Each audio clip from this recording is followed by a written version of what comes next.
این لحظه بله درست‌تر شد. بله تشکر زیاد و دوستان عزیز، باری دیگر خوش آمدید به شبکه قرآن دستور عملی انسان. این لحظه ها می توانید به شبکه ما پیوست شوید. چت شما در نوار دیده می شود و هر چیزی که شما نوشته می کنید دیگران می توانند آن را بینند. و امروز ما تصمیم گرفتیم که تکنیک معاصر را به طرز درست استفاده کنیم، چون هر یکی ما میدونیم و میبینیم که تکنیک را امروز به طرز خوب دیگران استفاده میکنند به خاطر مثلا بعضی چیزهای دیگر.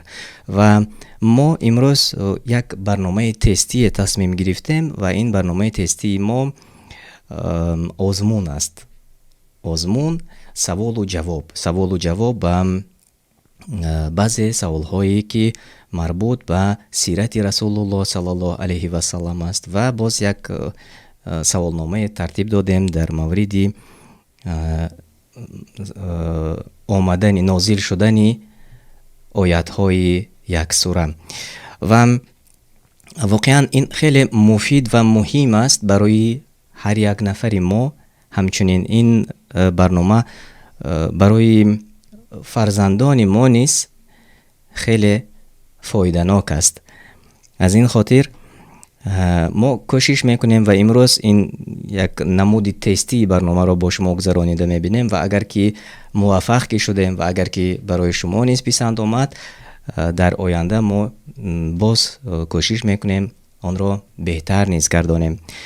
از این خاطر خب خواهش میکردم هر یکی شما را میتوانید خودی این لحظه لایک مونید و در ایما و در واتساپ میتوانید که به دیگر نزدیکانتان تقسیم کنید تا که دیگران نیز داخل شوند. و ما امروز از استفاده برنامه کهوت من این لحظه سیلکه آن را در چت نوشته میکنم و شما میتوانید ان همین زیر سیلکه داخل شوید، چون با واسطه ان همین کهوت ما میتوانیم که امروز یک جای با شما در برنامه اشتراک کنیم. و یگان نفر اگر میخواهند با ما در تماس باشند و اگر سوال شخصی نه سوال های شرعی جواب نمیگوییم و اگر خواهید به نزدیکان خودتان که این لحظه شما را از هر گوشه و کنار دنیا تماشا میکنند سلام رسانید و ما این امکان را نیز به شما میدهیم. و من خیلی سپاسگزارم به هر یکی شما، به آنهایی که دعای نیک میکنند برای ما و ما باز کوششمون را زیادتر میکنیم و از فرصت حاضر استفاده میکنم و میگویم که به دیگر شبکه های ما نیز حتما پیوست شوید. شبکه نوتاسیس ما حکمت تیوی میتوانید به شبکه حکمت تیوی داخل شوید و من خواهش میکنم از مدیراتورانی که ما داریم در چت نوشته کنند سیلکه دیگر شبکه های ما را. با شبکه زمانی دانستان وارد شوید. در شبکه زمانی دانستان امروز ساعت 5 با وقت مسکو اگر خطا نکنم ساعت 18 با وقت اروپا ما تصمیم درسی عربی داریم با آموزگار خلف. اکثریت آنهایی که در شبکه زمانی دانستان هستند آنها میدونند که چنین درس داریم و امروز درس را نیز با واسطه سکایپ ما میگذرانیم و شما نیز میتوانید اشتراک کنید. واقعا به طرز آسان فهم و آموزگار نیز خودش زبان مادریش عربی است و خیلی خوب نیز میفهماند و ما کوشش میکنیم در بعضی حالات ترجمه هم کنیم. و این لحظه من نگاه میکنم و خود شما نیز میبینید که چند نفر پیوست شدند.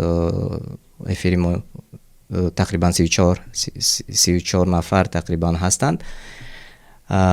کهوت را اگر شما برادران دوستان عزیز کهوت را اگر شما در تلفن خود یافته باشید میتوانید در کامپیوتر اگر در خانه باشید در کامپیوتر تماشا کنید. امروز خود روزی یک شنبه است، من از این خاطر امروز را تصمیم گرفتم چون همگان در خانه هستند و میتوانند یک جای با اهل عائله خود، اهل بیت خود اگر وقت داشته باشند ما را تماشا کنند. به همین خاطر اگر در تلویزیون باشد شما میتوانید یوتیوب را درگیرانید و به شبکه قرآن دستور عمل انسان وارد شوید.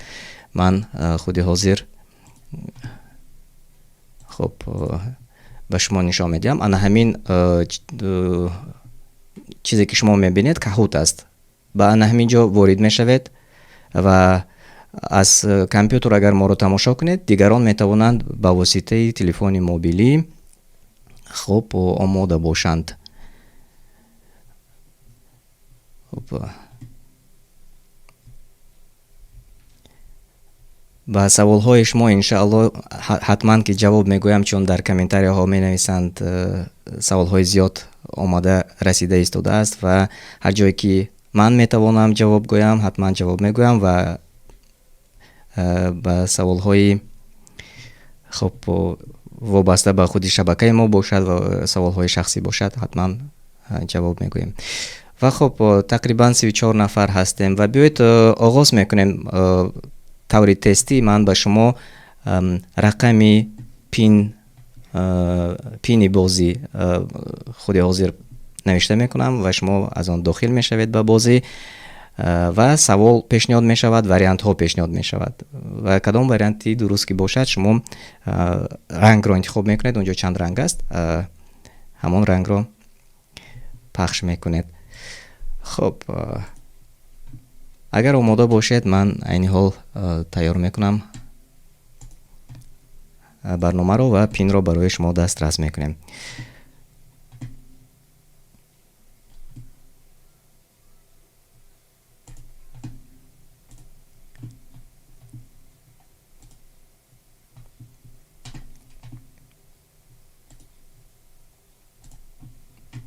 خب صدایش رو میگیریم. اینجا یک صدا نیز دارد. خب انا همین پین بازی رو میتوانید در کاهوت خود نوشته کنید. مرحمت 653 91 36 همه آنهایی که با ما هستند تماشا میکنند ما رو در کاهوت نوشته کنید. در کجا؟ من یک بار دیگر نشان میدم. در داخلی انا همینجا کد رو پین کد رو نوشته میکنید. ماشاءالله خیلی خوب. الکی چند نفر؟ مینو، ابو حنیفه، حمزه، منصور برو، عبدالله خوش آمدید، مسفیره خوش آمدید، امید خوش آمدید. خب جمع میشویم باز 7 نفر عین حال آنهایی که اشتراک میکنند در برنامه.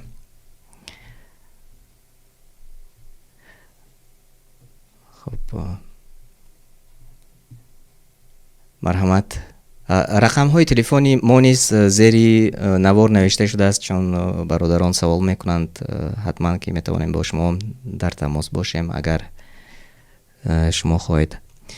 خب امید، مسفیره، مینو، ابو حنیفه، حمزه، منصور، عبدالله اینجا هستند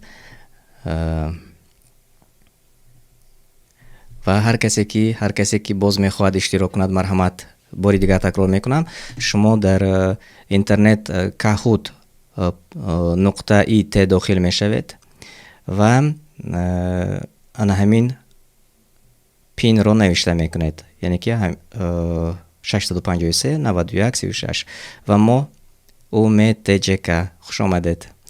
8 نفر شدیم. سوال های خیلی شکر خوش آمدید. سوال ها خیلی سوال های آسان است و عادی است وابسته به سیرت رسول الله صلی الله علیه و سلم و بعد از این نیست ان شاء الله ما کوشش میکنیم یک آزمونی دیگر نیز گذرانیم تا اینکه معلومات زیادتر پیدا کنیم دوستان عزیز، چون واقعا خیلی مهم است و اگر حتی یک آیت را نیز دانیم، اگر حتی یک حدیث را نیز دانیم موافق گفته های رسول الله صلی الله علیه و سلم ما باید که به هم دیگر رسانیم. از این رو این خیلی یک درسی خوب هم می شود برای ما، هم برای فرزندانمون.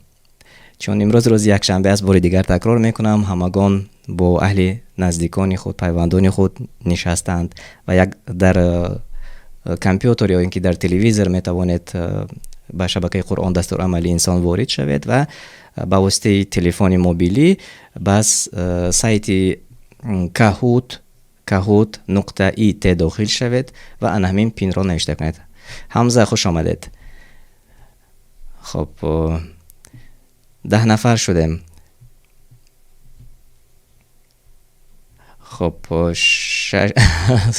خب یک نفر تماشابین ما با جای پین این پین را نوشته کردند. خیلی خوب، خوش آمدید. مسلم خوش آمدید. الله از هر یکی شما راضی باشد. 11 نفر شدیم.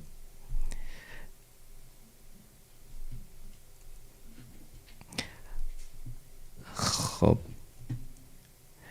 باری دیگر تکرار میکنم، به سایت kahoot.it داخل شوید و در آنجا پین نوشته شده است. به جای پین رقم 653 91 36 را نوشته میکنید و شما حتما که داخل میشوید. شکرا، خوش آمدید. خب 10 نفر هستیم. چون می نویسند که باز کمی انتظار شویم، چند نفری دیگر میخواهند باز داخل شوند. باری دیگر یادرس میشوم، سوال های خیلی عادی و آسان است. مصعب خوش آمدید. و خب بیایید اکنون آغاز میکنیم. این تستی است، شاید کجای کمبودی ها باشد و ما کوشش میکنیم که آن را در آینده برطرف کنیم.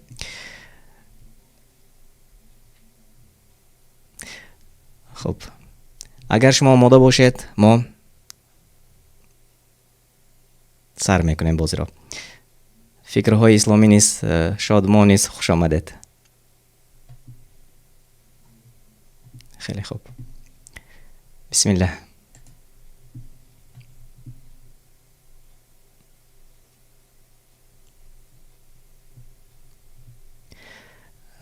نام چند زن در قرآن نوشته شده است؟ نام چند زن در قرآن نوشته شده است؟ و شما میتوانید جواب درست را از تلفنتان زیر کنید. یعنی که یکم اینجا مریم آمده است، زرد امینه، عایشه، ام کلثوم، کبود عایشه، مریم و یا دیگر. ماشاءالله. خب همه 5 نفر اشتراک کردند و 5 نفر درست جواب گفتند. به سوال دیگر میگذاریم.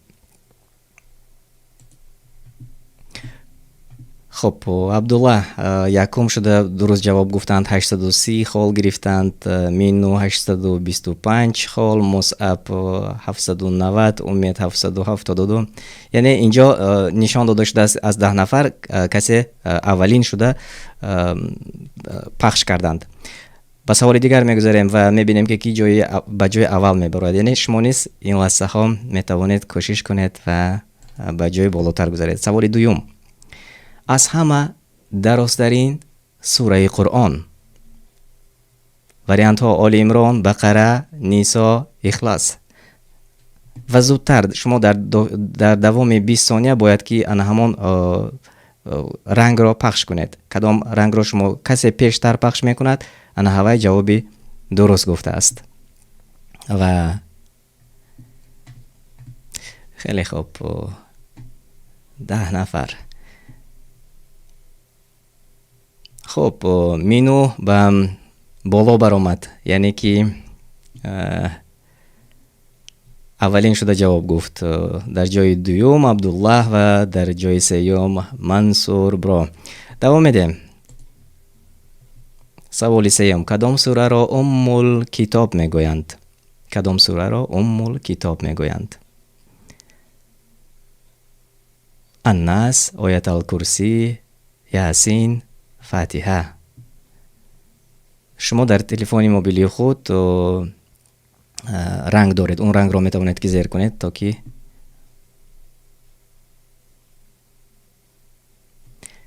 خیلی خوب، خیلی خوب. خب میبینیم کی به پیش برآمد. 4 نفر جوابی درست گفتند، 3 نفر یاسین را انتخاب کردند و 2 نفر آیت الکرسی را انتخاب کردند و واقعا کتاب گفته سوره فاتحه رو میگویند. میبینیم کی به پیش برآمد. مصعب به بالا برآمد و مینو که در جای اول بود جای سیوم را اشغال کرد و ابو حنیفه تبریک میکنم جای دوم. دوام میدهیم. روزهای جمعه کدام سوره را زیادتر میخوانند؟ سوره فاتحه، سوره عصر، سوره بقره یا اینکه کهف؟ خب هر کسی که اولین شده جواب درست را انتخاب کرد به زینه بالا میبراید. خب ما 20 ثانیه وقت داشتیم. ماشاءالله 8 نفر جواب درست گفتند و 2 نفر ناکام شدند. بیایید میبینیم کی به پیش برآمد. خب مصعب در جای اول است و مینو در جای دوم، ابو حنیفه در جای سوم. و خب حمزه 3 مرتبه جواب درست گفته است، یعنی که پیهم جواب درست گفته است. خب بیایید به سوال دیگر میگذاریم.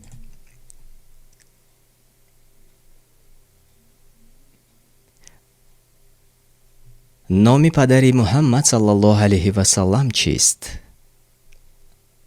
وریانت ها: عیسی، عبدالله، ابو مطلب، ابو طالب.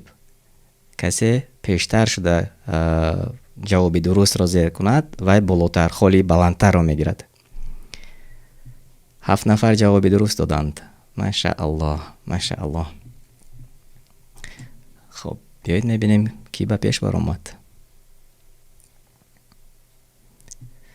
مصعب در جای اول، ابو حنیفه در جای دوم، منصور برو در جای سوم و حمزه حرکت دارد به سمت پیش در جای چهارم است. فکر میکنم که شما نیز آنهایی که پایانتر هستید اگر اولین شده در جوابهای دیگری که ما داریم شما جواب که گفتید شما نیز به زینه بالا میبرید. بیایید دوام میدیم. نام بابای پیامبر صلی الله علیه و سلم. وریانت ها: ابو طالب، عبدالحمید، عبدالمطلب، عبدالله. ما 20 ثانیه وقت داریم. یک جای با شما میتوانید زودتر تگمچه را زیر کنید و جوابی درست کنید. 7 نفر جوابی درست گفتند. ماشاءالله ماشاءالله. میبینیم که کی به پیش برآمد.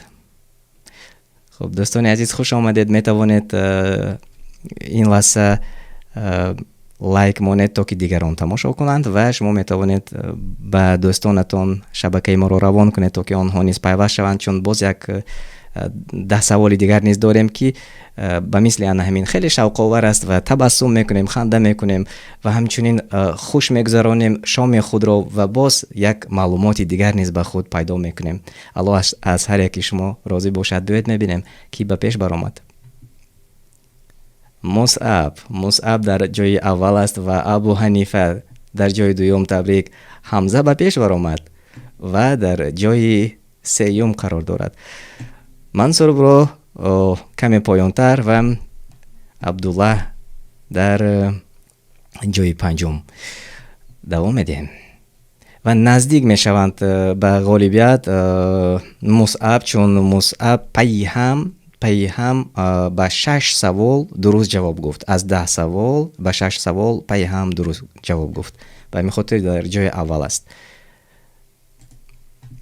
سوال هفتم: نام مادری که به محمد صلی الله علیه و سلم شیر داده است. وریانت ها پایان است. کسی اولین شده جوابی درست را پخش میکند. مرحمت.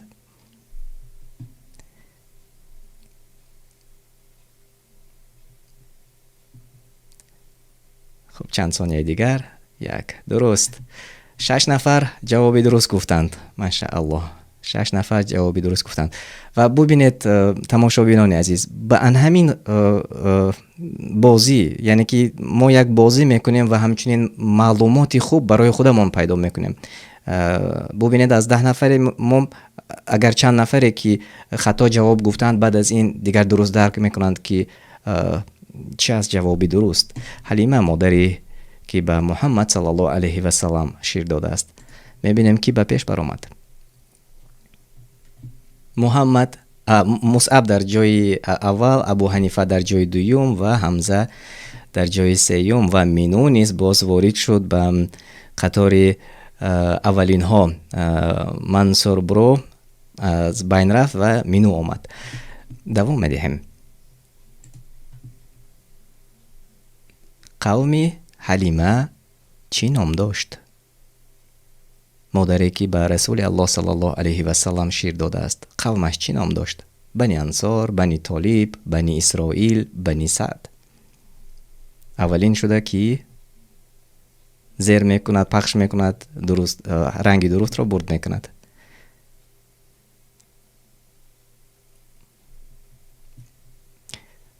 خب 2 نفر جوابی درست گفتند. ماشاءالله. بنی سعد.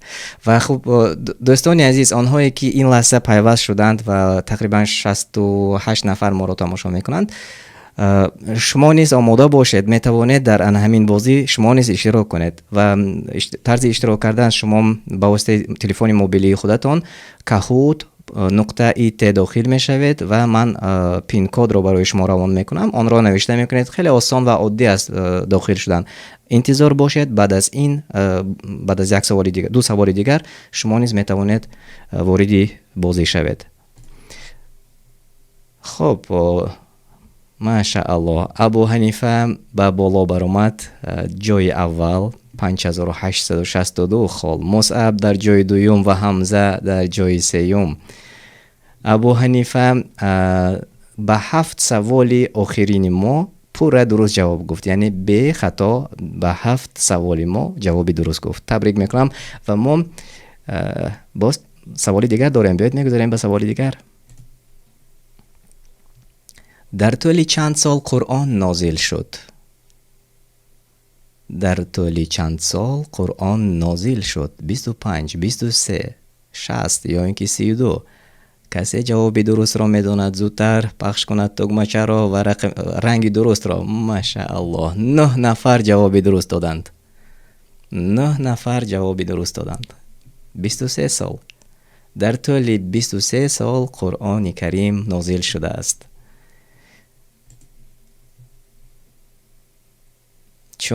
چون پیشتر ابو حنیفه در جای اول و دیگر مصعب و در جای سوم حمزه، مینو و عبدالله. و سوال نهایی.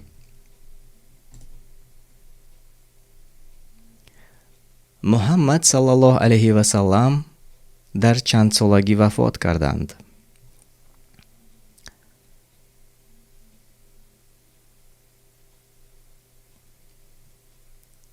خب تشکر زیاد. بسیار تماشابینان ما در افیری مستقیم نیز در چت ما جوابهای درست را میگویند. تشکر. الله شما راضی باشد. 6 نفر جوابی درست گفتند. 3 نفر، 4 نفر جوابی نادرست گفتند. خب میبینیم که در برنامه ما غالب شد.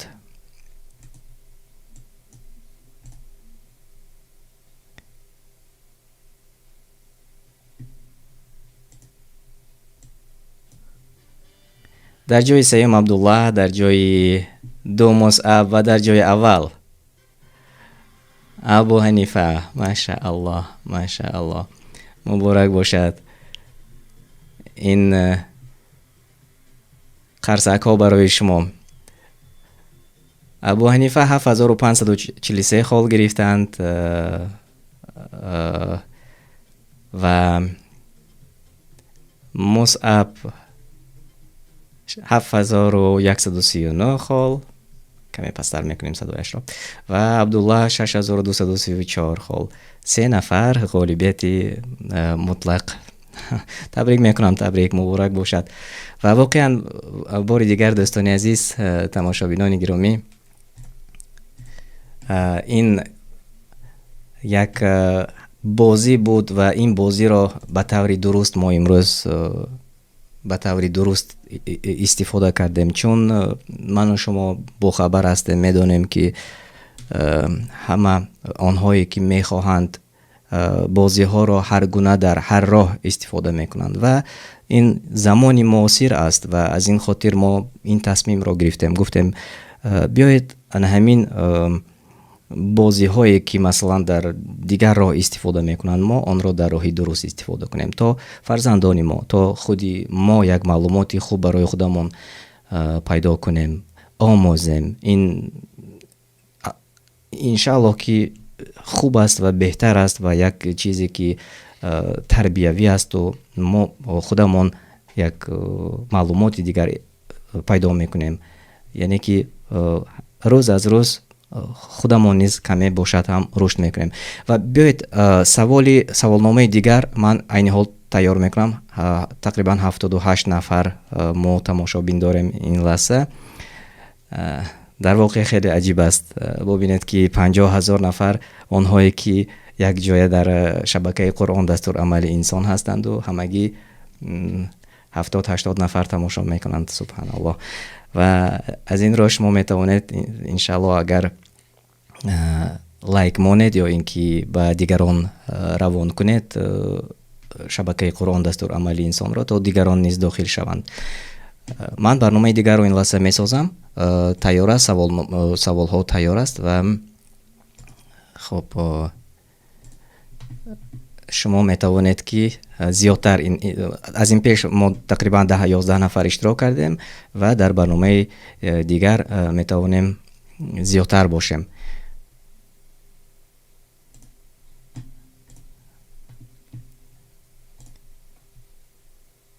خب این حال اینجا پین پیدا می شود. خب صدایش را می گیریم. مرحمت نوشته کنید در تلفنی خود یا در کامپیوتری که شما استفاده میکنید رقم پین 16 13 355 نوشته کنید و داخل بازی شوید. مرحمت. همگی 10 نفر سوال است.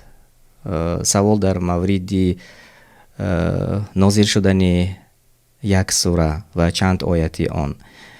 در این باره باره آن سوالی که من این لحظه برای شما پیشنهاد میکنم، ما در شبکه زمانی دانستن تقریبا 4 برنامه یا 5 برنامه پیشنهادی شما کرده بودیم و برای شما معلومات خیلی مفصل و معلومات زیاد داده شده بود.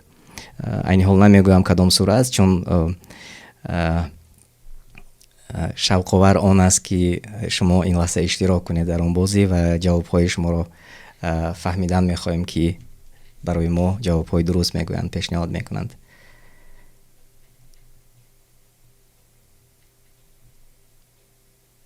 خب اینجا نوشته میکنند برای پیوست شدن شما میتوانید از تلفن موبیلی خودتان استفاده کنید و در کامپیوتر میتوانید ما را تماشا کنید یا اینکه در تلفن دیگر ما را تماشا کنید، از تلفن دیگر پیوست شوید، فرق ندارد. خسرو خوش آمدید. مسلم خوش آمدید. ایلاو الله خوش آمدید.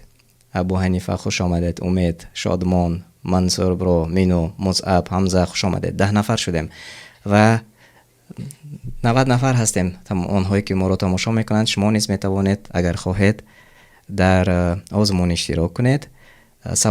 سوال ها در مورد نازل شدن یک سوره و سبب نازل شدن آن سوره، به چه خاطر نازل شده است و از تفسیر سوره گرفته شده است و واقعا نهایت مهم است. یک معلومات پیدا میکنیم ما و شما بعد از دانستن جواب به این سوال ها. مرحمت 10 نفر شدیم و آنهایی که میخواهند اشتراک کنند 16 13 355 این پین کد است با کهوت نقطه ای ت داخل شوید. کهوت نوشته میکنم یک بار دیگر. از مدیراتور خواهش میکنم که در چت نوشته کنند کهوت نقطه ای ت تا دیگران دانند. کمی انتظار میشویم چون برادران سوال میدهند چگونه داخل شویم.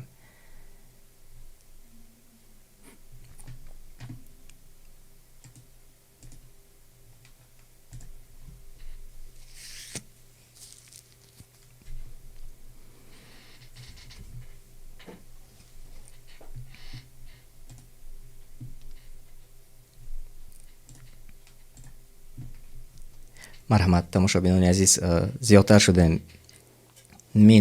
مینوج خوش آمدید. 12 نفر شدیم. خب با اونهایی که نوکک پیوست شدید، ما آزمون داریم. آزمون سوال و جواب، سوال ها هست و وریانت های جواب هست. سوال ها برای درک کردن اسلام ما است و از این خاطر شما می توانید که در آزمون ما اشتراک کنید و یک معلومات خوب برای خودتان پیدا کنید، برای فرزندانتان، چون سوال میدهند آنهایی که نوکک پیوست شدند. خوش آمدید. خب کهوت نقطه ای ت داخل شوید و در آنجا برای شما گیم پین میبراید. جای گیم پین انا همین رقم را نوشته میکنید: 16 133 55. حسین خوش آمدید. زینب خوش آمدید. انور خوش آمدید. مشنیس فرید خوش آمدید.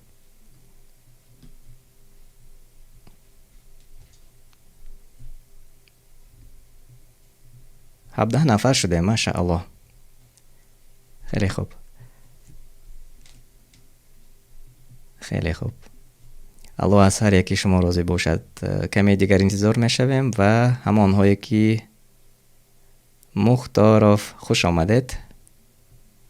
18 نفر شدیم. ابراهیم خوش آمدید.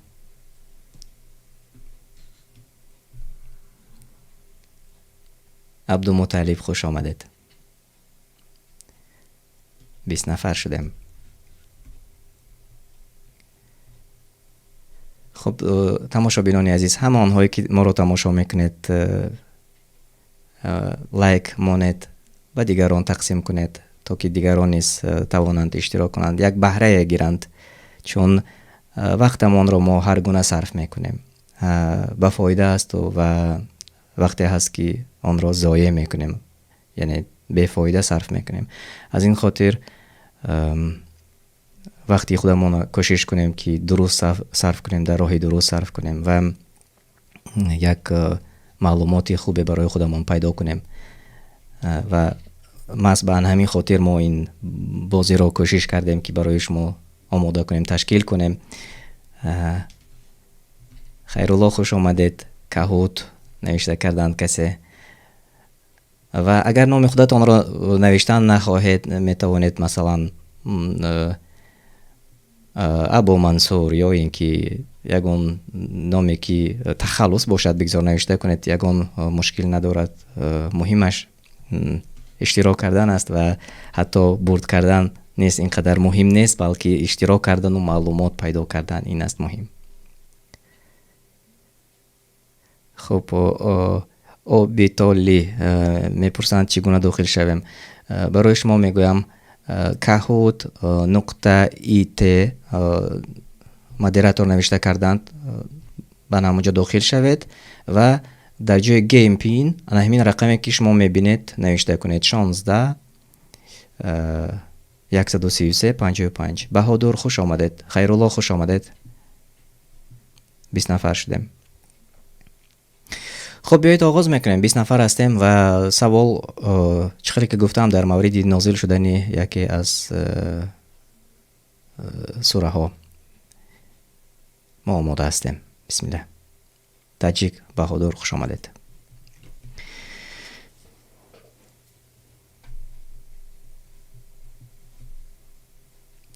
زیهار گفته چی را می گفتند؟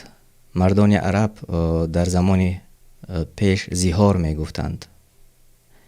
وریانت ها: فلان جای تو به مادرم مانند است، یا فلان جای تو به همسایه مانند است، یا تو فلانی، یا اینکه فلان جای پدرم به تو مانند است.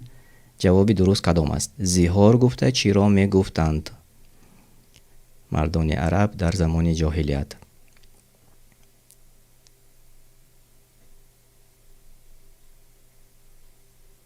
نه نفر جوابی درست گفتند. ماشاءالله. 9 نفر همانهایی که به فکرم برنامه ما رو تماشا کردند در شبکه زمانی دانستن، چون ما در مورد زیهار چند برنامه دراز داشتیم. در جای اول خیرالله، در جای دوم مصعب و در جای سوم تاجیک ابو حنیفه و میناج. دوام میدهیم. سوال دوم: 2 مراتب زیادتر شما خال میگیرید. زیهار در جاهلیت به چی می آورد؟ یعنی به چی آورده می رساند زیهار؟ به خوشبختی، به خرسندی، به مهربانی یا به جدایی عائله؟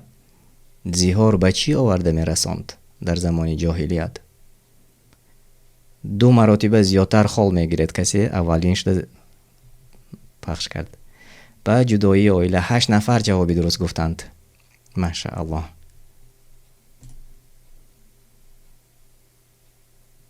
خب خیرالله در جای اول هستند، مصعب در جای دوم و ابو حنیفه در جای سوم. و سوال دیگر میگذاریم. زیهار در زمان جاهلیت به چی مانند بود؟ به زن، به مرد، به طلاق یا اینکه به اسب؟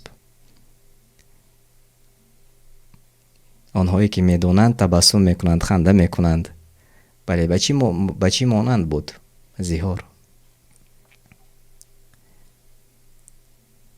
8 نفر جوابی درست گفتند. ماشاءالله.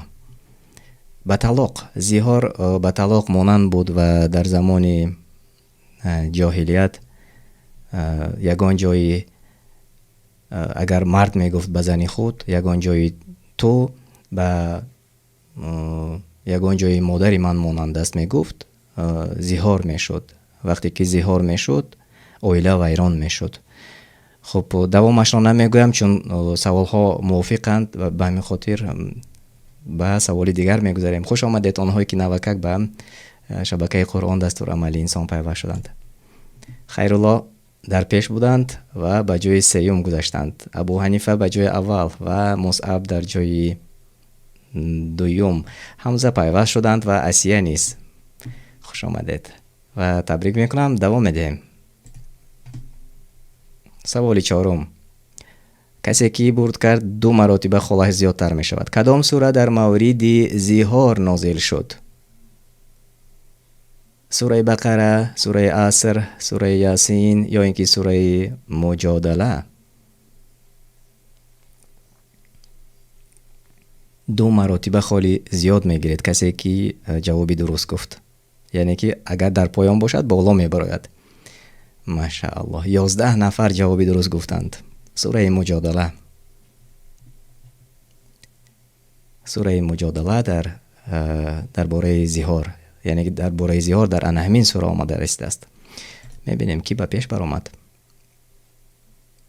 ماشاءالله. ابو حنیفه در پیش، مصعب در جای دوم و خیرالله در جای سوم و میناج نیست باز آمدند. دوام میدهیم. سوال 5: سوره مجادله چندم سوره در قرآن است؟ رقمش رقم 36، 114، 58 یا اینکه 2؟ کدام سوره است؟ چندم سوره است؟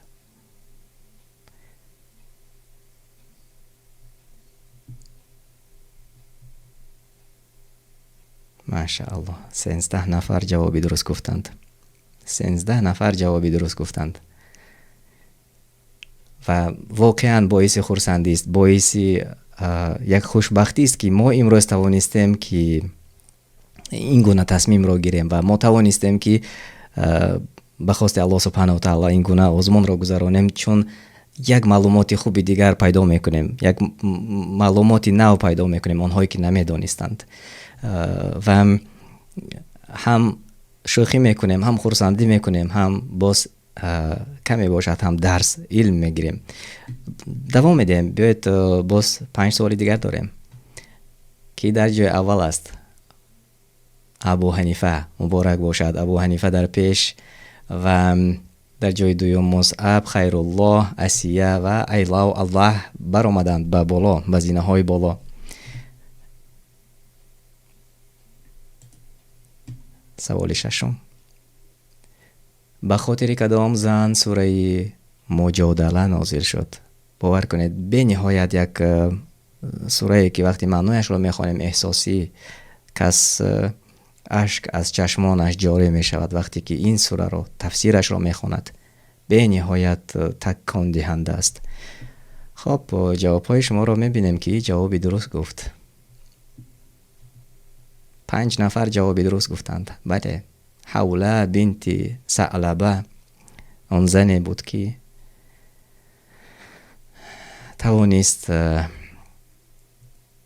توانست داد خودش را به الله سبحانه و تعالی رساند. یعنی سر به سجده برد و گفت که شوهرم مرا زهار کرد و من فرزند دارم، من نمیخواهم که با شوهر خودم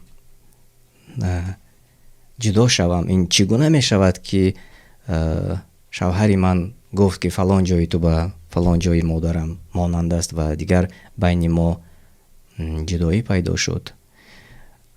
و میخوام که زیادتر نقل کنم، اما بیایید باز 4 سوال و جواب دیگر داریم، چون به هم دیگر مانند است و من نمیخوام که جواب رو پیشکی به شما گویم.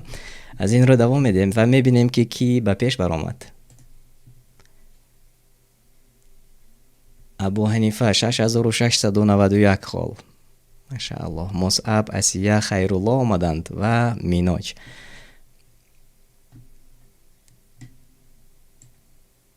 خب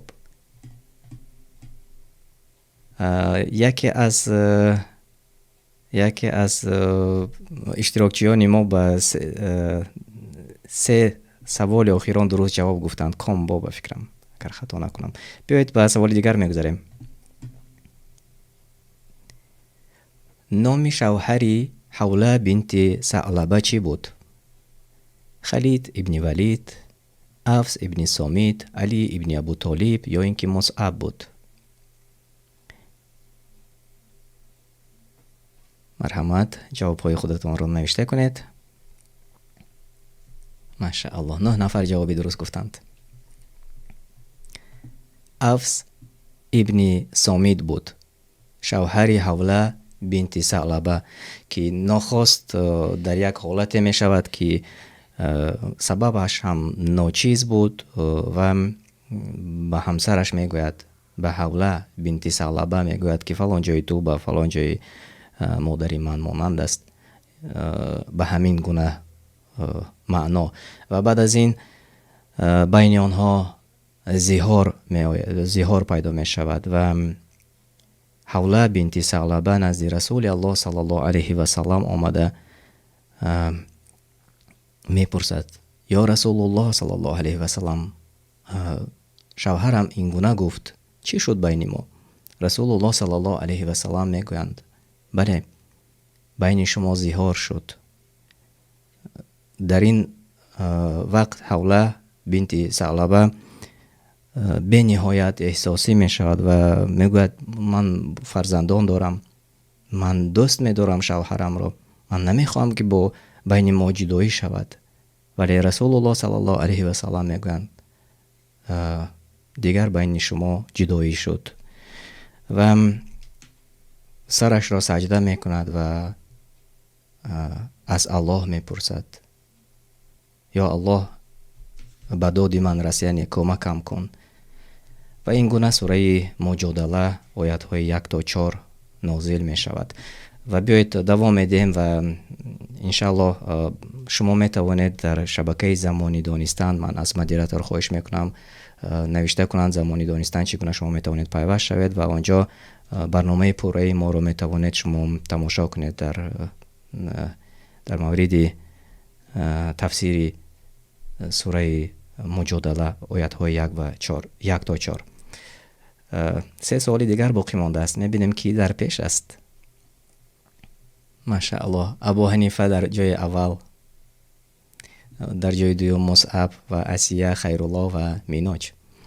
دوام میدهیم. مصعب ماشاءالله، مصعب با 7 سوال ها پی هم درست جواب گفتند و اینجا نوشته شده است که مصعب با 7 سوال پی هم جواب درست گفتند. سوال 8: این سخنهای کیست؟ این زن حوله بنت ثعلبه است که سخنهایش را الله از بالای 7 آسمان شنیده است. کی این سخنها را گفته است؟ این زن حوله بنت ثعلبه است که سخنهایش را الله از بالای 7 آسمان شنیده است.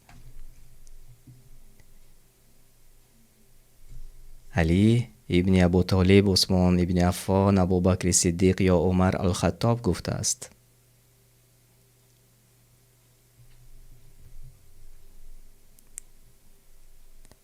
خب 7 نفر جواب درست گفتند. بله، عمر الخطاب، خلیفه آن زمان،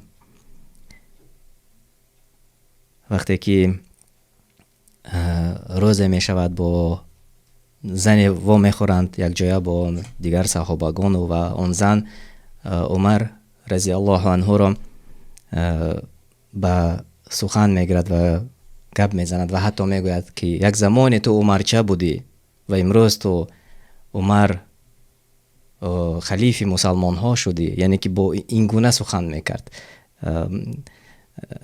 و در اون زمان دیگر اصحاب می گویند که یا عمر چرا تو این زن را گوش کردی و ششتی، یعنی که وقتی خودت بیهوده گذرانیدی. عمر رضی الله عنه می گویند که اگر حتی تا صبح این زن مرا اینجا سخن می گفت، من این را گوش می کردم، چون این زن را سخنهایش را الله از بالای 7 آسمان شنیده است. من چرا گوش نکنم؟ و علاوه میکند بجز نماز فرض من تا نماز صبح این زن را آماده بودم که گوش کنم. و 7 نفر جوابی درست گفتند. میبینیم که به پیش برآمد. ابو حنیفه به پیش برآمد با 8398 خال. مصعب در جای دوم، خیرالله، اسیه و میناج. دوام میدهیم.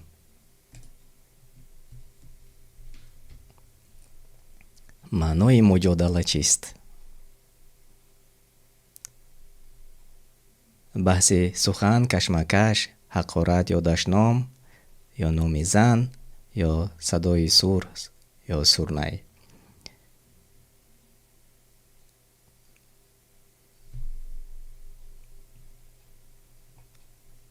پنج نفر جواب درست گفتند. بله، مجادله گفته بحث سخن، یعنی کشمکش میگویند.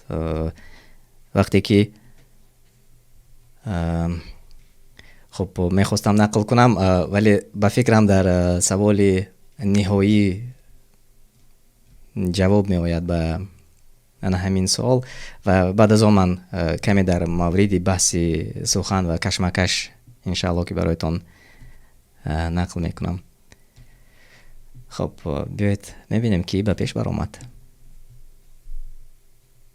ابو حنیفه در جای اول است، خیرالله، مصعب، اسیه پیدا شد و میناج و همچنین خسرو نیز به 3 سوال آخرانی که ما داشتیم درست جواب گفته است، پی هم درست جواب گفته است و فکرم سوال نهایی است.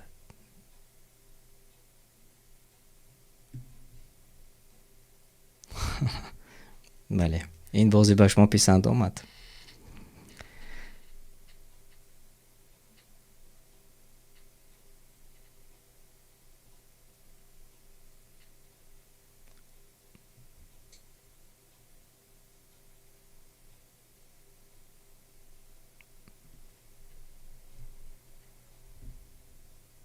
بله بله. خب تشکر زیاد. الله از هر یکی شما راضی باشد.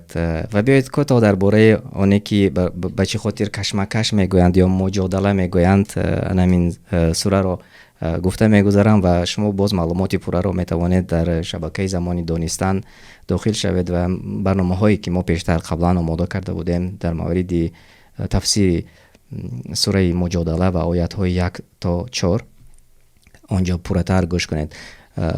مجادله گفته به آن خاطر میگویند که وقتی که اولین بار حوله بنت ثعلبه نزد برای شکایت کنی به نزد رسول الله صلی الله علیه و سلم می آید، عایشه رضی الله عنها در را میکشایند و میبینند که یک زن می آید و میبینند که زن با رسول الله صلی الله علیه و سلم بسیار سخن میگفت، یعنی کشمکش میکرد، مجادله میکرد و نمیخواست که چنین باشد، نمیخواست که بینشان بین شوهرش جدایی شود و از این خاطر با سخنهای شاید که بلندتر میگفت، یعنی که میخواست که یگان راه پیدا شود که از آن همان ورطه جاهلیت بیرون شوند و آن همین سبب هم شد. سبب حوله بنت ثعلبه شد که از آن همان جاهلیتی که مردم عرب پیشتر داشتند ناحرمتی زن از آن ورطه بیرون میبرایند به سبب دعای این زن. دعای این زن نزد الله مستجاب شد، یعنی که این زن خواست که یگان راه پیدا شود که از شوهرش جدا نشود، چون شوهرش را دوست می داشت، فرزندانش را نمیخواست که بی پدر مانند. از این خاطر وقتی که صحبت میکرد حوله بنت ثعلبه با رسول الله صلی الله علیه و سلم شاید که بلندتر گپ میزد. این را عایشه رضی الله عنها میشنید و میگفت و مجادله میکردند، کشمکش میکردند آنها. و بیایید میبینیم که به جای اول بر اومد و میبینیم که برد کرد امروز. جای سیوم خیرالله مینا جای دوم و جای اول ابو حنیفه ماشاءالله ماشاءالله با 10,822 خال و اسیه و حمزه نیز در بعد از اینها بودند، یعنی که باز دو نفر دیگری که جاهای نمایان رو گرفتند. خب صدایش را خاموش میکنیم.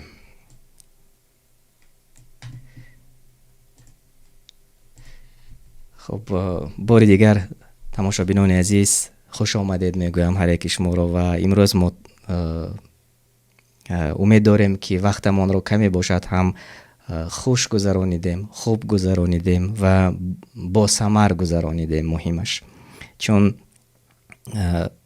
همه میتواند هر گونه وقتی خودش رو صرف کند و امروز ما کمی هم تبسم کردیم، کمی هم خرسند شدیم و کمی هم بازی کردیم و هم کمی باشد هم دانش گرفتیم و اگر برای شما پسند شده باشد حتما در کامنتاریاتون نوشته کنید و شاید که ما باز روزهای نزدیک دوام دهیم به مثل این و شما میتوانید حتی فرزندان خودتان رو نزد کامپیوتر یا اینکه نزد تلفن به خاطر گرفتن یک معلومات دیگر نزد خودتان خوانید و یک جای با شما این گونه یک درس گرفته باشیم. الله از هر یک شما راضی باشد و هر یکی ما و شما را بردبار گرداند، موفق گرداند و اینجا با شما خیر و خوش میکنم. الله جزای خیرتان دهد به آنهایی که دعای نیک برای ما کردند و حتما ما را همراهی کنید پس از چند لحظه دیگر انشاءالله طریق شبکه زمانی دانستن درسی زبان عربی با معلم خلف نیز گذرانده می شود. باری دیگر الله جزای خیرتان دهد تا با خوری های دیگر خانه آباد باشد. السلام علیکم و رحمت الله و برکاته.